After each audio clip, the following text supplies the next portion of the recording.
নমস্কার। কথায় কথায় কথামৃত অনুষ্ঠানের ২৪০তম পর্বে আপনাদের স্বাগত। আপনারা এই অনুষ্ঠান দেখছেন প্রাণারাম ইউটিউব চ্যানেলে, যেখানে সপ্তাহে ৬ দিন সোম থেকে শনিবার সম্প্রচারিত হয় কথায় কথায় কথামৃত, আর রবিবার থাকে শ্রীরামকৃষ্ণের পার্শ্বদের পুণ্য জীবন প্রসঙ্গ। সবগুলি অনুষ্ঠানই শুরুর সময় রাত্রি ৯টা। শ্রী শ্রীরামকৃষ্ণ কথামৃততে আমরা গতকাল ছিলাম এবং আজকেও সানন্দে অবস্থান করব ২৫শে জুন ১৮৮৪ প্রসঙ্গে। শ্রীরামকৃষ্ণ কলকাতায় ভক্ত শ্রীযুক্ত ঈশান মুখোপাধ্যায়ের বাড়িতে উপস্থিত হয়েছিলেন এবং সেখান থেকে শ্রী পণ্ডিত শশধর পণ্ডিত মহাশয়ের কাছে উপস্থিত হয়েছিলেন, যেটি ঈশানবাবুর বাড়ির থেকে, যার ওখানটা খুবই কাছে। একজন চাটুর্যেবাবুর বাড়িতে শশধর পণ্ডিত মহাশয় অবস্থান করছিলেন, তার ওখানে শ্রীরামকৃষ্ণ উপস্থিত হয়েছিলেন সেই চাটুর্যেবাবুর বাড়িতে। শশধর পণ্ডিতের সঙ্গে শ্রীরামকৃষ্ণের কথা হচ্ছিল এবং ঈশ্বর সাক্ষাৎ আদেশ দিলে তবেই লোক শিক্ষা দেওয়া যায়, শ্রীরামকৃষ্ণ এই প্রসঙ্গ করছিলেন শশধর পণ্ডিতের সঙ্গে।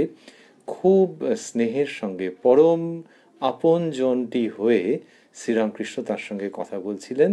শুনলেই বোঝা যায় যে এর মধ্যে অন্য আন্তরিকতার সুর রয়েছে। আমরা যতটা শুনেছিলাম তার পরের অংশে আজকে প্রবেশ করব শ্রী শ্রী রামকৃষ্ণ কথামৃততে, যার সূচনায় কথামৃতকার শ্রীযুক্ত মহেন্দ্রনাথ গুপ্ত বা শ্রীম বা মাস্টার মহাশয় উদ্ধৃত করছেন, তব কথামৃতং তপ্ত জীবনং কবিভিরীরিতং কলমশাপহং শ্রবণমঙ্গলং শ্রীমদাততং ভুবি গৃণন্তি ये ভূরিদা জনাঃ।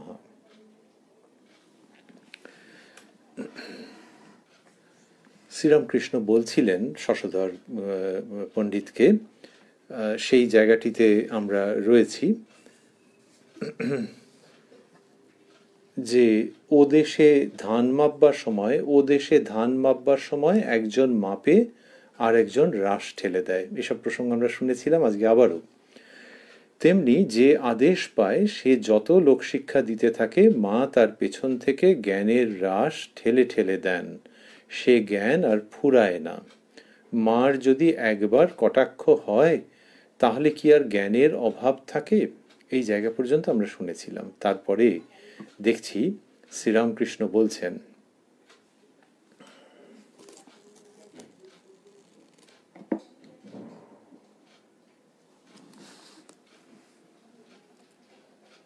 তাই জিজ্ঞাসা করছি কোনো আদেশ পেয়েছো কি না।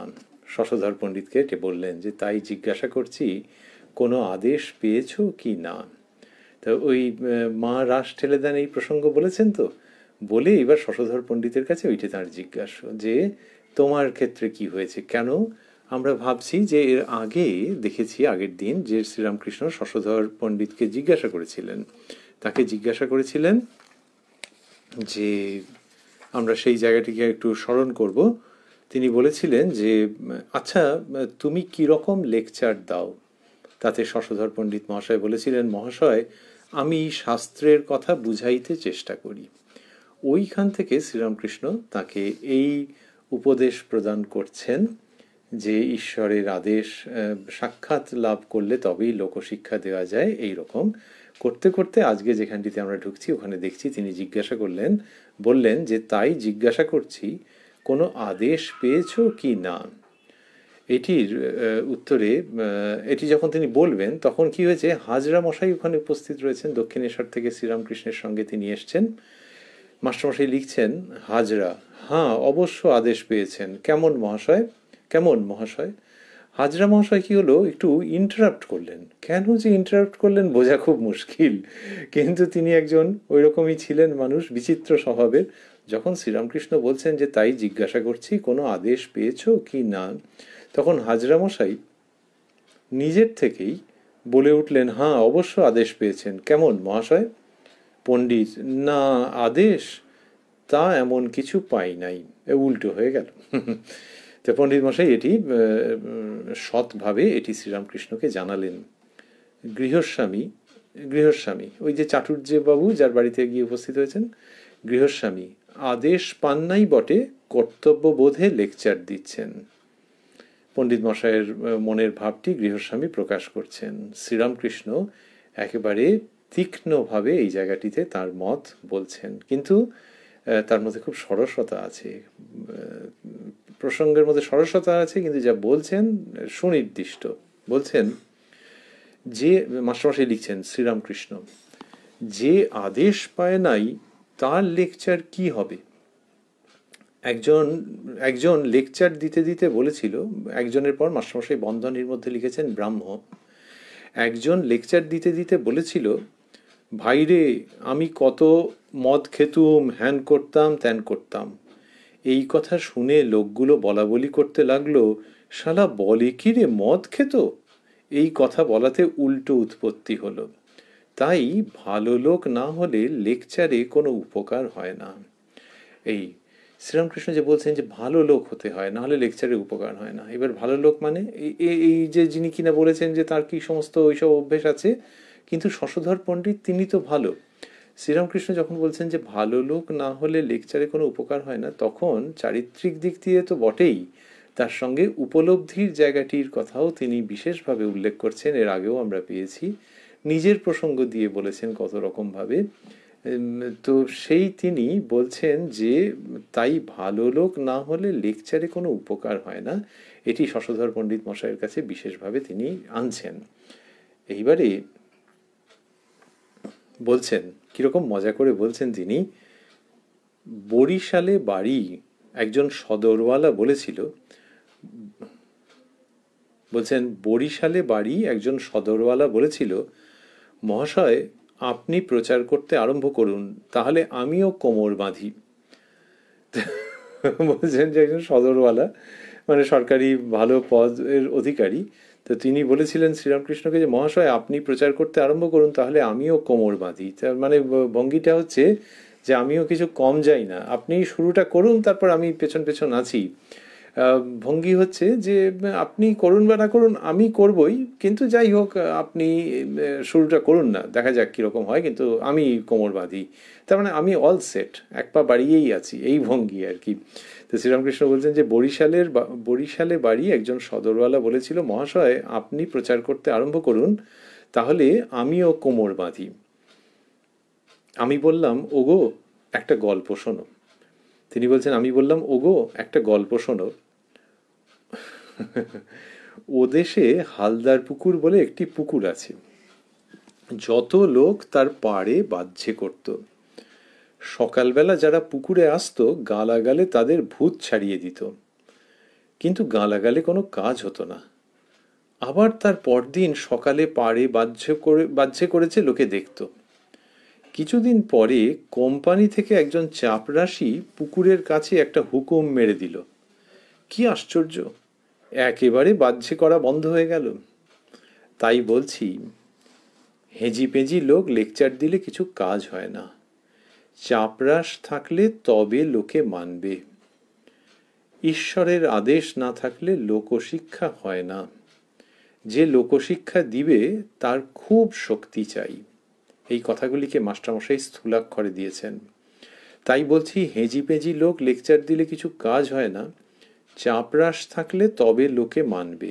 ঈশ্বরের আদেশ না থাকলে লোকশিক্ষা হয় না, যে লোকশিক্ষা দিবে তার খুব শক্তি চাই। বলে শ্রীরামকৃষ্ণ আরও বলছেন, কলকাতায় অনেক হনুমানপুরী আছে, তাদের সঙ্গে তোমায় লড়তে হবে।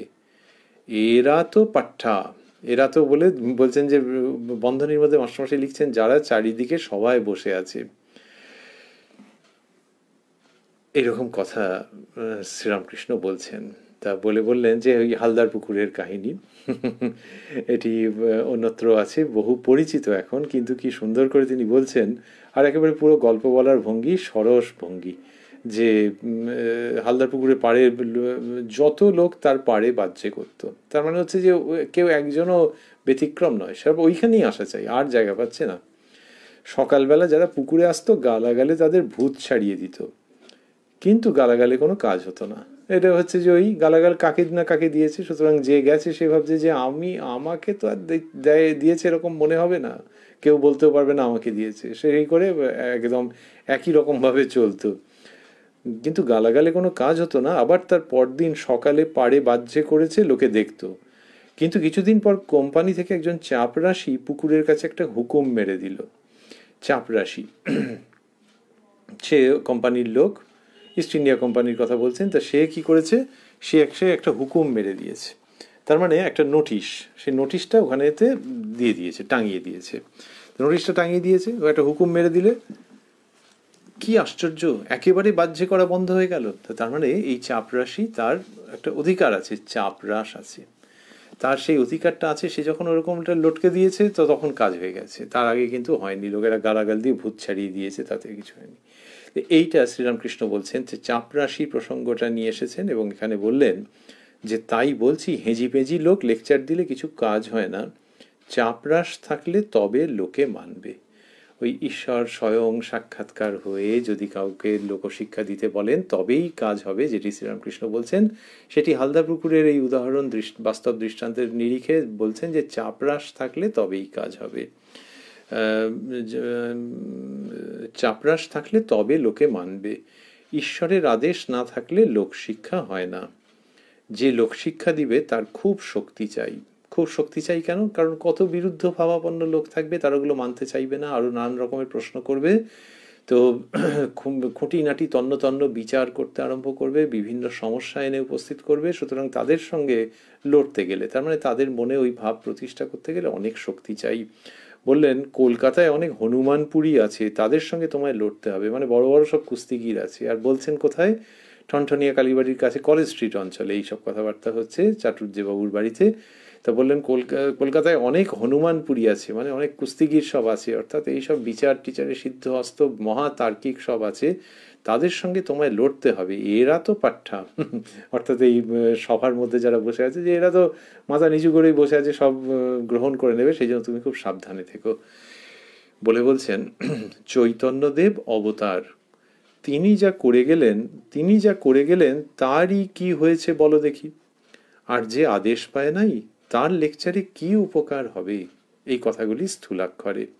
চৈতন্যদেব অবতার, তিনি যা করে গেলেন তারই কি হয়েছে বলো দেখি, আর যে আদেশ পায় নাই তার লেকচারে কি উপকার হবে। অর্থাৎ শ্রীরামকৃষ্ণ বলছেন যে চৈতন্যদেবের যে ভাব, সেটা কতটাই বা অবশিষ্ট আছে, অথচ তিনি অবতার। তাহলে অবতারের যে শিক্ষা, সেইটা কতটা, তার যে ধর্মের শিক্ষা, আধ্যাত্মিকতার শিক্ষা, মানুষের মঙ্গলের জন্যে যে দর্শন শাস্ত্রের এবং আধ্যাত্মিকতার উপদেশ, সেগুলো কতটা কি অবশিষ্ট রয়েছে। তাহলে যখন অবতার আসছেন তখনই এই অবস্থা, তাহলে তুমি কি কোন ভরসায় লড়বে?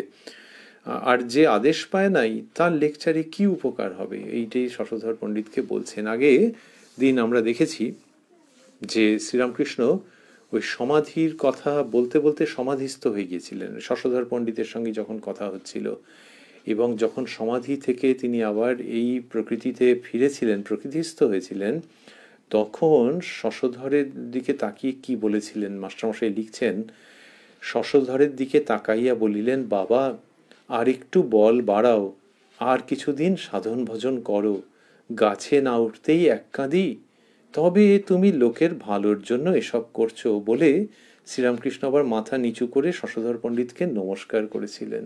এই তার ভঙ্গি, যে একেবারে শুষ্ক সমালোচনা নয়, চুপ করিয়ে দেওয়ার ভঙ্গি নয়।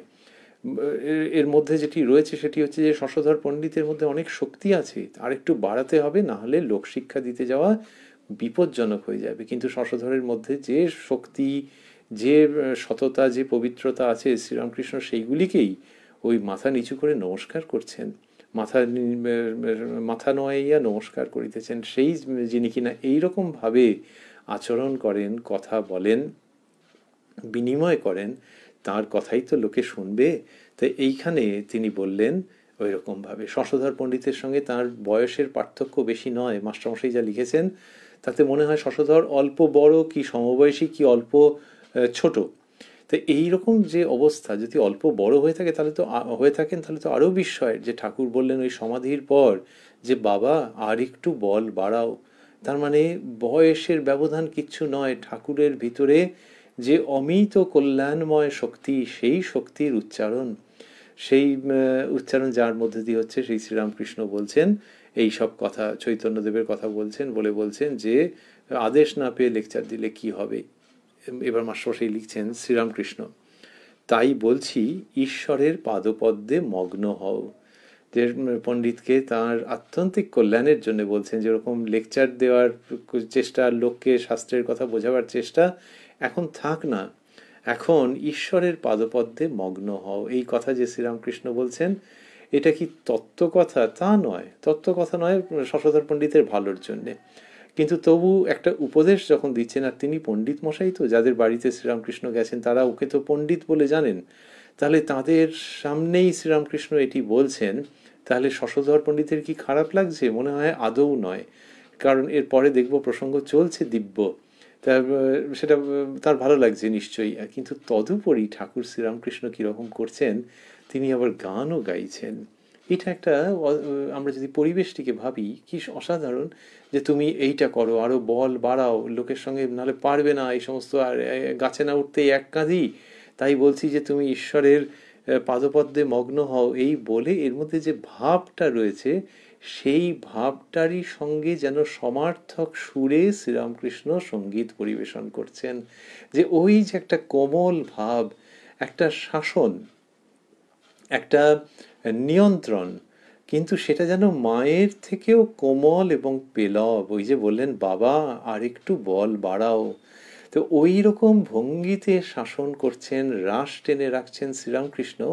তাতে যে মনোভাবটা রয়েছে, ঠিক যেন সেই সুরে, সেই ফ্রিকোয়েন্সিতে গান চলে আসছে। এইটি শ্রীরামকৃষ্ণ যখন বলছেন কথা এবং গান কীরকমভাবে মিশে যাচ্ছে, যেখানে এরকম একটা ভঙ্গি আসছে, আন্তরিক ভঙ্গি আসছে, যে এটা তোমায় বকছি ভেবো না, তোমাকে খাটো করছি ভেবো না, তোমায় চুপ করাচ্ছি তা ভেবো না, তোমার মধ্যে শক্তি আছে, আর তুমি না এখন একটু ঈশ্বরের পাদপদ্মে মগ্ন হও। এই কথা বলিয়া ঠাকুর প্রেমে মাতোয়ারা হইয়া গান গাইতেছেন।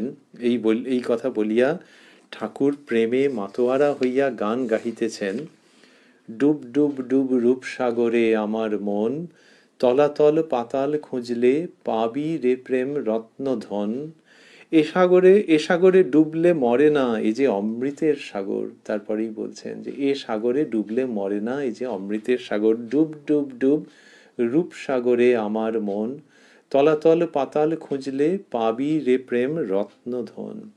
তাহলে রূপসাগরে, একটু আগে বলেছেন, তাই বলছি, ঈশ্বরের পাদপদ্মে মগ্ন হও। গানের মধ্যে হচ্ছে রূপসাগর, ঈশ্বর ভগবান, তার একটি রূপ আছে, সেই রূপের সাগরে মগ্ন হও। মগ্ন হও মানে একেবারে ডুব দাও। কবার? ডুব ডুব ডুব রূপসাগরে আমার মন। আর তুমি যদি খোঁজো সেই রূপসাগরের মধ্যে, যদি ডুব দাও, তাহলে যদি খোঁজো কি পাবে সেটা বলবো। তলাতল পাতাল খুঁজলে পাবি রে প্রেম রত্নধন। সেই ঈশ্বরের রূপসাগরে যদি তুমি একেবারে ডুব দাও, হেডলং ডাইভ মারো, তাহলে নিচে গিয়ে যদি খোঁজো, সেখানে পাবে রত্ন পড়ে আছে। কিরকম? প্রেম রত্নধন। তা প্রেম তো লোকে বলে নরনারীর প্রেম, প্রেম তো খুব সহজ।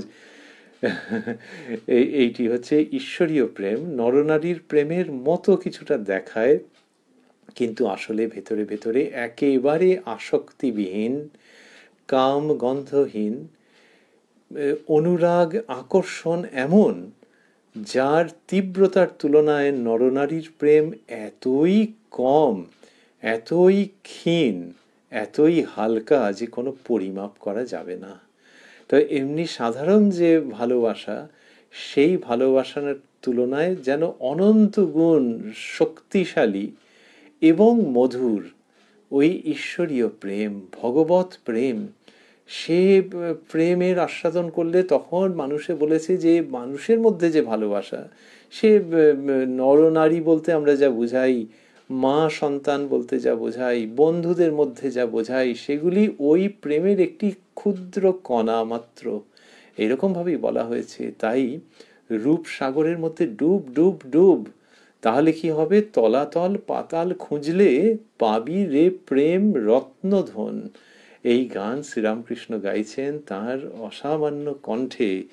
আর বলছেন যে মাস্টারমশাই, যে এমনি অসামান্য কণ্ঠে গাওয়া যায়, কেউ যদি খুব গলা দাম খুব ভালো হয়, তাহলে তিনি যখন এই সব গান গাইবেন, যে কোনো গানই গাইবেন, খুব খুলবে না।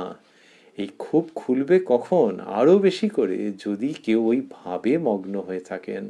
তাহলে সুন্দর কণ্ঠে গান গাইবার তো একটা আলাদা মাধুর্য আছে, কিন্তু যদি ওই ভাবে কেউ মগ্ন হয়ে থাকেন, শুধু গায়ক নন, তাহলে যে সৌন্দর্য বিকীর্ণ হবে সে তো অন্য রকম। সেটি শ্রীরামকৃষ্ণের ক্ষেত্রে হচ্ছে। এবং তিনি কি হয়েছে, প্রেমে মাতোয়ারা হয়ে গান গাইছেন, তার মানে ঈশ্বরীয় প্রেমে। তাহলে শ্রীরামকৃষ্ণ যখন গান গাইছেন, ডুব ডুব ডুব রূপসাগরে আমার মন, তলাতল পাতাল খুঁজলে পাবি রে প্রেম রত্নধন, তখন ঠাকুরের গলা শুনে যেন কান সার্থক হচ্ছে। আর তার সঙ্গে থাকছে যে যিনি গাইছেন তিনি তো প্রেমে মাতোয়ারা। কার প্রেমে এ বলা মুশকিল। মানুষের প্রতি ভালোবাসায়, ঈশ্বরের প্রতি ভালোবাসা, এই দুটো তো মিলেমিশে একাকার হয়ে যাচ্ছে শ্রীরামকৃষ্ণের মধ্যে। সেই প্রেমে মাতোয়ারা হয়ে তিনি গান গাইছেন। কেউ যদি নিজের প্রেমাস্পদের সম্বন্ধে বলতে থাকেন, তাহলে দেখা যাবে যে তার বলার ভঙ্গির মধ্যে থেকেই বোঝা যাবে। এমনকি তখন যদি কি বলছেন সেটাকে কোনো একটা কায়দায় অফ করে দেওয়া যায়, কিন্তু যে বা ভিডিওটাকে যদি মিউট করে দেওয়া যায়, তাহলেও তার মুখ চোখ দেখলে বোঝা যাবে যে প্রেমাস্পদের সম্বন্ধে কিছু বলছেন। The loved ones, the beloved ones, তার সম্বন্ধে যখন বলছে তখন ব্যাপারটাই অন্যরকম হবে। আর শ্রীরামকৃষ্ণের ক্ষেত্রে হচ্ছে ঈশ্বরীয় প্রেমে তিনি মাতোয়ারা হয়ে রয়েছেন, সেইটা চোখে মুখে ফুটে উঠছে। মাস্টারমশাই লিখছেন, এই কথা বলিয়া ঠাকুর প্রেমে মাতোয়ারা হইয়া গান ধরিলেন। তাহলে শুধু সুকণ্ঠ নয়, শুধু অপূর্ব শৈলীতে সঙ্গীত পরিবেশন নয়, কিন্তু প্রেমে মাতোয়ারা। তাহলে ঈশ্বরের প্রেমে যিনি মাতোয়ারা হয়ে আছেন, তিনি গাইছেন ডুব ডুব ডুব রূপসাগরে আমার মন, তলাতল পাতাল খুঁজলে পাবি রে প্রেম রত্নধন। সেই প্রেম রত্নধন শ্রীরামকৃষ্ণ পেয়েছেন, সেই প্রেম রত্নধন তিনি ধারণ করছেন। শ্রীরামকৃষ্ণ স্বয়ং সেই প্রেম রত্নধন, তিনি যখন সেই সঙ্গীত পরিবেশন করছেন 25শে জুন 1884 কলেজ স্ট্রিটে চট্টোপাধ্যায় মহাশয়ের বাড়িতে শশধর পণ্ডিত মহাশয়ের সামনে, তখন আমরা বুঝতে পারি কলেজ স্ট্রিট, শশধর পণ্ডিত, 25শে জুন, এ সব যেন কোথায় পড়ে থাকছে। শ্রীরামকৃষ্ণের এই অনুপম দেবদুর্লভ সঙ্গীত যেন আকাশ বাতাসকে পরিব্যাপ্ত করে আজকের দিনে পর্যন্ত এসে আমাদের অন্তরকে স্পর্শ করছে। শশধর আছেন, কলেজ স্ট্রিট আছে, 25শে জুন আছে, কিন্তু সেগুলি গৌণ। আসলে অবস্থান করছেন শ্রীরামকৃষ্ণ। আকাশ বাতাস ধ্বনিত হচ্ছে তাঁর পবিত্র গন্ধর্ব বিনিন্দিত কণ্ঠ, এবং সেই পরিবেশ, সেই আবহ শ্রী শ্রী রামকৃষ্ণ কথামৃতকে অবলম্বন করে আজকে আমাদের কাছে এসে স্পর্শ করছে, আমাদের মস্তক, আমাদের হৃদয় স্পর্শ করে আমাদের উদ্বোধিত করছে। এইরকম একটি পরিবেশের মধ্যে আমরা থাকতে থাকতে ভাবছি যে ওই যে শ্রীরামকৃষ্ণ বললেন গানের পরে যে এ সাগরে ডুবলে মরে না, ডুব ডুব ডুব রূপসাগরে, এ সাগরে ডুবলে মরে না, এই যে অমৃতের সাগর, এই কথাটি বলে তারপরে নরেন্দ্রনাথের কথা বলছেন তিনি। আমি নরেন্দ্রকে বলেছিলাম, ঈশ্বর রসের সমুদ্র, তুই এ সমুদ্রে ডুব দিবি কিনা বল। আচ্ছা মনে কর খুলিতে এক খুলি রস রয়েছে আর তুই মাছি হয়েছিস, কোথা বসে রস খাবি বল। নরেন্দ্র বললে, আমি খুলির আড়ায় বসে মুখ বাড়িয়ে খাবো, কেননা বেশি দূরে গেলে ডুবে যাব। তখন আমি বললাম, বাবা এ সচ্চিদানন্দ সাগর, এতে মরণের ভয় নাই, এ সাগর অমৃতের সাগর। যারা অজ্ঞান তারাই বলে যে ভক্তি প্রেমের বাড়াবাড়ি করতে নাই। ঈশ্বর প্রেমের কি বাড়াবাড়ি আছে? তাই তোমায় বলি সচ্চিদানন্দ সাগরে মগ্ন হও। এই কথা বলছেন শশধর পণ্ডিতকে, বলে তারপর বলছেন, ঈশ্বর লাভ হলে ভাবনা কি, তখন আদেশও হবে, লোকশিক্ষাও হবে। তা এই যে প্রসঙ্গ আসছে এখানে কি হলো, বললেন যে আমি নরেন্দ্রকে বলেছিলাম ঈশ্বর রসের সমুদ্র, তুই এ সমুদ্রে ডুব দিবি কিনা বল। তাহলে ওই যে সচ্চিদানন্দ সমুদ্র, সেই প্রসঙ্গ আসছে এবং সেখানে বলছেন যে তুই এ সমুদ্রে ডুব দিবি কিনা বল। নরেন্দ্রনাথের সঙ্গে তার যে কথোপকথন হয়েছিল সেটাকে দৃষ্টান্ত স্বরূপ বলে কি অদ্ভুত জায়গায় উপস্থাপন করছেন।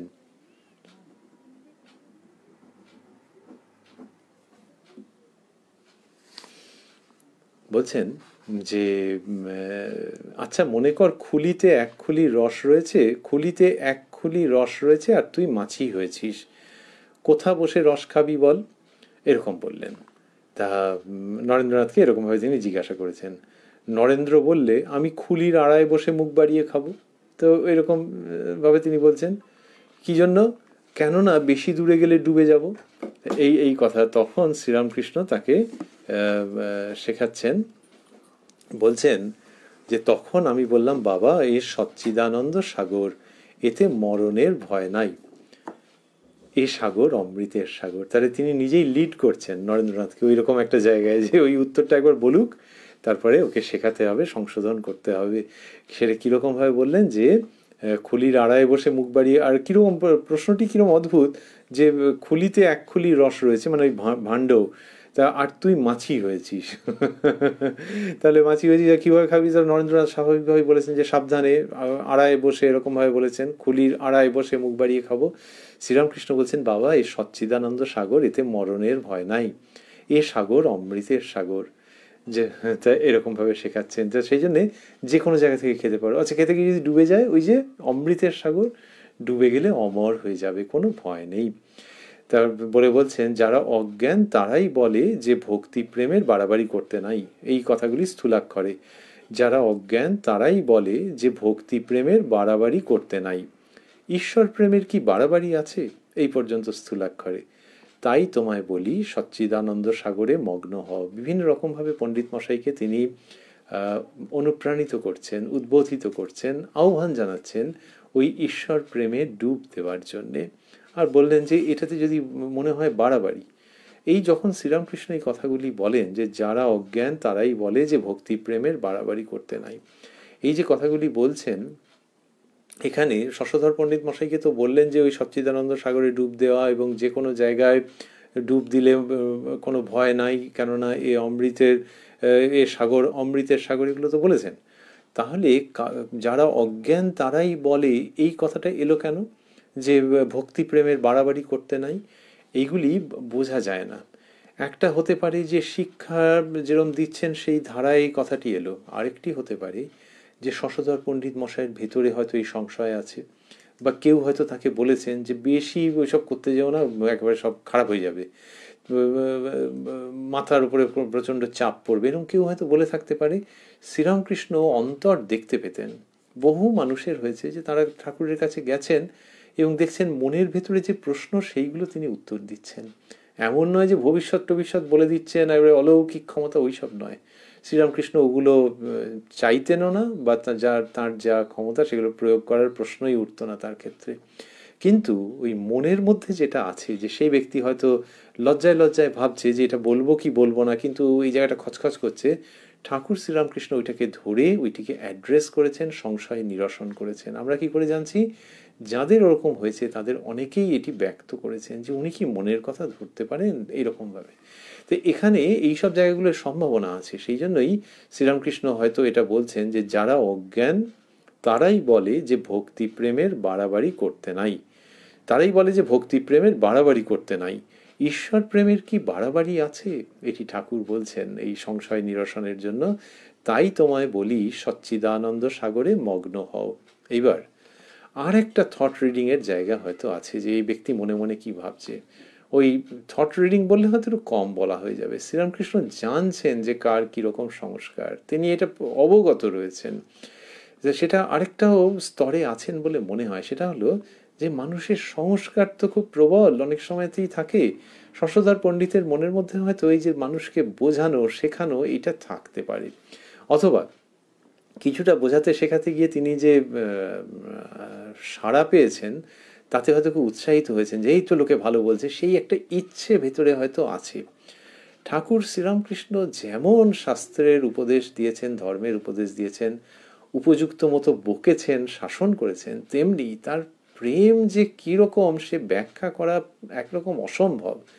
এই শশধর পণ্ডিতের মনের মধ্যে যদি ওইটা থেকে থাকে একটু, যে লোকের কাছে তিনি বলবেন এবং লোকে বেশ খুশি হবে, তাদের উপকারও হবে, এইটি যদি মনের মধ্যে থেকে থাকে, সেটাকে এর ক্ষেত্রে একেবারে শ্রীরামকৃষ্ণ সরিয়ে রাখছেন না। ওটা ওই শশধর পণ্ডিতের ভেতরেই সম্ভাবনা আছে বলে, কি তার প্রতি প্রেমে যেভাবেই হোক, ঠাকুর শ্রীরামকৃষ্ণ ওটাকে একেবারে সরিয়ে রাখছেন না। এরপর যতটা শুনলাম আমরা এক্ষুনি, তারপরেই বলছেন ঈশ্বর লাভ হলে ভাবনা কি, স্থূলাক্ষরে দিয়েছেন মাস্টারমশাই। ঈশ্বর লাভ হলে ভাবনা কি, তারপরেই বলছেন তখন আদেশও হবে, লোকশিক্ষাও হবে। তাহলে এই ভেতরে যদি লোকশিক্ষার এই প্রবণতাটা থেকে থাকে, সেটা একেবারে আজকে যে আমি যা বলছি তার মানে আর খবরদার লোকশিক্ষার কথা ভেবো না, এইটা নয়। ঈশ্বরের লাভ হলে ভাবনা কি, তখন আদেশও হবে, লোকশিক্ষাও হবে। যে ঈশ্বর আবির্ভূত হয়ে যখন বলবেন তখন তুমি লোকশিক্ষা দেবে। So don't be sorry about it, don't get upset, don't think that the whole thing is over. সম্ভাবনা রইল তো।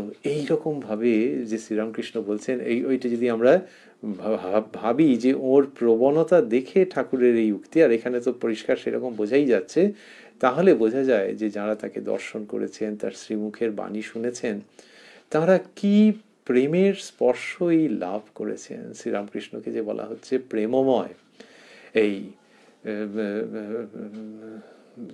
স্বামী বিবেকানন্দ বলেছেন যে সমদর্শন জগজন দুঃখ যায়, এই যে প্রেমার্পণ সমদর্শন জগজন দুঃখ যায় প্রেমার্পণ, এই তিনি প্রেমময়, সকলের প্রতি তার প্রেম। তাহলে এইখানেও ওই যেমন বাচ্চা ছেলে যখন খেলতে যাবে বলে, তখন মা বলে না এখন পড়তে বস, এখন কি খেলতে যাবি, কাল সকালে যাবি। ওই যে একটা পারমিশন দিয়ে দিলেন, একটা অনুমতি দিয়ে দিলেন, সেই রকম ভঙ্গি যে এখন ডুব দাও, ঈশ্বর লাভ হলে ভাবনা কি, তখন আদেশও হবে, লোকশিক্ষাও হবে। এই কথা বলছেন শ্রীরামকৃষ্ণ। আমরা সেই অমৃত প্রসঙ্গ শুনছি। আমরা রয়েছি 25শে জুন 1884 প্রসঙ্গে। তারপর শ্রীরামকৃষ্ণ বলছেন, মাস্টারমশাই লিখছেন, দেখো, মাস্টারমশাই লিখছেন শ্রীরামকৃষ্ণ, দেখো অমৃত সাগরে যাবার, দেখো অমৃত সাগরে যাবার অনন্ত পথ, যে কোনো প্রকারে এ সাগরে পড়তে পারলেই হলো।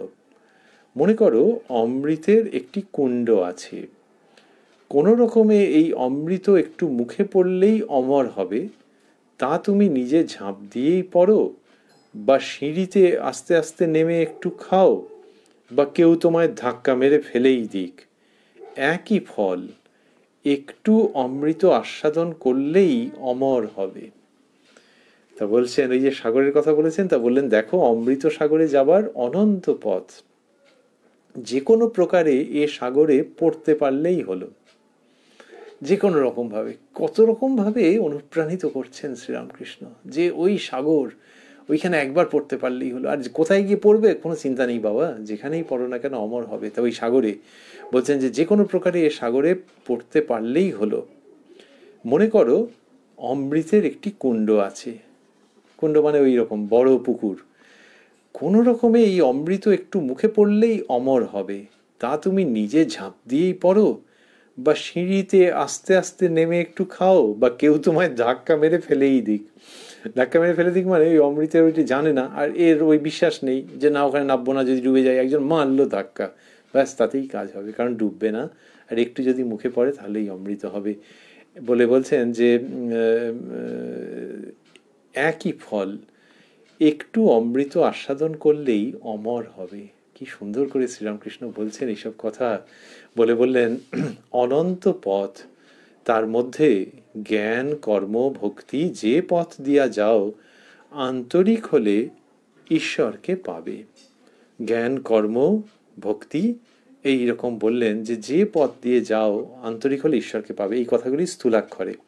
অনন্ত পথ, তার মধ্যে জ্ঞান কর্ম ভক্তি যে পথ দিয়া যাও আন্তরিক হলে ঈশ্বরকে পাবে। এগুলি স্থূলাক্ষরে দিয়েছেন মাস্টারমশাই। দিয়ে তারপরে বলছেন শ্রীরামকৃষ্ণ, মোটামুটি যোগ 3 প্রকার, জ্ঞান যোগ, কর্মযোগ আর ভক্তিযোগ, বলে তার ব্যাখ্যায় যাবেন এবং বলবেন যে কলিযুগের পক্ষে ভক্তিযোগ সহজ পথ। কিন্তু এই প্রসঙ্গগুলি যে আমরা শুনবো, জ্ঞানযোগ, কর্মযোগ, ভক্তিযোগ, এইটির মধ্যে একটু বেশিক্ষণ সময় হয়তো আমরা থাকবো, কারণ ব্যাখ্যা বেশ একটু আছে। শ্রীরামকৃষ্ণ যা বলছেন সেটি আমরা স্মরণ করবো সেইভাবে তাঁরই কৃপায়। তো সেটি পরের দিন, যখন শ্রীরামকৃষ্ণের কৃপা সাপেক্ষে আমরা মিলিত হব আশা করি, কথায় কথায় কথামৃত অনুষ্ঠানে রাত্রি 9টায় প্রাণারাম ইউটিউব চ্যানেলে। আজকে আমরা রয়েছি উদ্বোধন কার্যালয়ের প্রকাশিত শ্রী শ্রী রামকৃষ্ণ কথামৃতের 470 পৃষ্ঠায় রয়েছি। শশধর পণ্ডিতের সঙ্গে শ্রীরামকৃষ্ণের যে কথোপকথন হচ্ছে 25 জুন 1884-তে, সেই দিনে সেই রকম সময়ে। আর আজকে একটু আগে আগেই শেষ করতে করতে আমরা ভাবছি এই যে শেষের দিকে যেটি বললেন এটিকে বিশেষভাবে স্মরণ করছি, যে অমৃত সাগর, এবং বললেন সেটি বলতে বলতে বললেন অমৃতের একটি কুণ্ড আছে, এবং সেই কুণ্ডে যেরকমভাবে হোক যদি তুমি নেমে পড়ো তাহলেই তোমার কাজ হবে। কেউ যদি ধাক্কা দিয়ে ফেলেও দেয় তাহলেও একটু অমৃত আস্বাদন করলেই অমর হবে। এটি ভাবতে ভাবতে আমাদের অবশ্য অবশ্য শ্রী শ্রী রামকৃষ্ণ কথামৃতের কথা মনে পড়ছে। বেদাদি শাস্ত্র তাকে বলা হয় অনন্ত, সেটি কি শেষ নেই। বেদ এরকম নয় যে তাকে তুমি একটা জায়গার মধ্যে ধরে, বেদ অর্থে অনন্ত জ্ঞান রাশি। তো সুতরাং সেটা শুধু পুস্তকের মধ্যে আবদ্ধ নয়, মানুষের সম্মিলিত সামূহিক পারমার্থিক জ্ঞান, তারই সমাহার হচ্ছে বেদ। তা বেদ অনন্ত। এইবার সেটি হচ্ছে সনাতন ধর্ম যদি আমরা ভাবি। এবার শ্রী শ্রী রামকৃষ্ণ কথামৃতের মধ্যে আমরা সমস্তটা পাচ্ছি। এমনকি ঠাকুর বলছেন যে এখানকার অনুভূতি বেদ বেদান্তকে ছাড়িয়ে গেছে। ওই যে বেদ বেদান্তকে ছাড়িয়ে গেছে তার অনুভূতি বা ছাপিয়ে গেছে, সেটি তাঁরই শ্রীমুখের উক্তি, আর সেটির সম্বন্ধে বেদ বেদান্তের মধ্যে সমর্থনও আছে, যেখানে পরাবিদ্যা অপরাবিদ্যার কথা বলা আছে। পরাবিদ্যা যেটি, পরাবিদ্যা আমরা বাংলায় বললে সেটি হচ্ছে যেটি কোনো বইতে লেখা নেই। সেই বিদ্যা হলো সেইটি যার দ্বারা সেই অক্ষর পুরুষকে প্রত্যক্ষভাবে জানা যায়। সুতরাং সেটা কখনো বইতে লেখা থাকবে না। তাই কারুর এইরকম যদি অনুভূতি হলো যেখান থেকে তিনি বলছেন যে এটা বেদ বেদান্তে নেই, তাহলে তার সমর্থন বেদ বেদান্তের মধ্যেই রয়েছে। তো শ্রীরামকৃষ্ণ সেই যে কথাগুলি বলছেন সেখান থেকে আমরা ভাবি এবং আমরা বুঝতে পারি যে একেবারে ভারতবর্ষের যে আদর্শ, ভারতবর্ষের যে বেদাদি শাস্ত্র, সমস্তটা শ্রী শ্রী রামকৃষ্ণ কথামৃতের মধ্যে ধরা রয়েছে। শ্রীরামকৃষ্ণ বলেছেন যে তার অনুভূতি বেদ বেদান্তকে ছাড়িয়ে গেছে, এটা যারা বিশ্বাস করেন তাদের পক্ষে তো খুব চমৎকার, খুব সহজ। যারা ওই উক্তি ধরে চলতে চাইবেন না কিন্তু শ্রী শ্রী রামকৃষ্ণ কথামৃত অধ্যয়ন করেন মনোযোগের সঙ্গে, তারা হয়তো অচিরেই আবিষ্কার করেন যে বেদাদি শাস্ত্র বুঝতে খুব সুবিধে হচ্ছে। শ্রী শ্রী রামকৃষ্ণ কথামৃতকে অবলম্বন করে, শ্রী শ্রী রামকৃষ্ণ কথামৃতকে অনুধাবন করে, শ্রী শ্রী রামকৃষ্ণ কথামৃতের উপরে মনন করে তারপর বেদ বেদান্তের দিকে গেলে বুঝতে খুব সুবিধা। সেই জন্যে শ্রী শ্রী রামকৃষ্ণ কথামৃত যদি ভাবি যে এটা তো একটা সীমিত গ্রন্থ, দুটি খণ্ডে পাওয়া যায়, একটি খণ্ডে পাওয়া যায়, বিভিন্ন প্রকাশক প্রকাশ করেছেন, কিন্তু হ্যাঁ এই হচ্ছে বই, এই দুটি খণ্ডের মধ্যে সবটা আছে, বা একটি খণ্ডের মধ্যে আছে, বা 5 ভাগে আছে, এই এই পরিমাণ। তাহলে ওই যে অনন্ত বেদাদি শাস্ত্র সেটি এই সীমিত কথামৃতের মধ্যে, এই কনফাইন্ড ভলিউমসের মধ্যে যে ধরা আছে, এটি হলো ওই অনন্ত সচ্চিদানন্দ সমুদ্র আর এই অমৃতের কুণ্ড। অমৃতের যে কুণ্ড একটা বেশ বড় পুকুরের মতো, এটি সীমিত একটা একটা নির্দিষ্ট বাউন্ডারির মধ্যে, একটা নির্দিষ্ট সীমারেখার মধ্যে। কিন্তু শ্রীরামকৃষ্ণ বলছেন যে একটু অমৃত আস্বাদন করলেই অমর হবে। তাহলে ওই সচ্চিদানন্দ সমুদ্র যেন এই কুণ্ডের মধ্যে রয়েছেন এমনভাবে যে এই কুণ্ডের মধ্যে একটুখানি আস্বাদন যদি করো, কেউ ধাক্কা মেরে ফেলেছে, সিঁড়ি দিয়ে নেমেছো বা স্বেচ্ছায় ঝাঁপ মেরে পড়েছো, যেভাবেই হোক তুমি একটু আস্বাদন করলেই অমর হবে।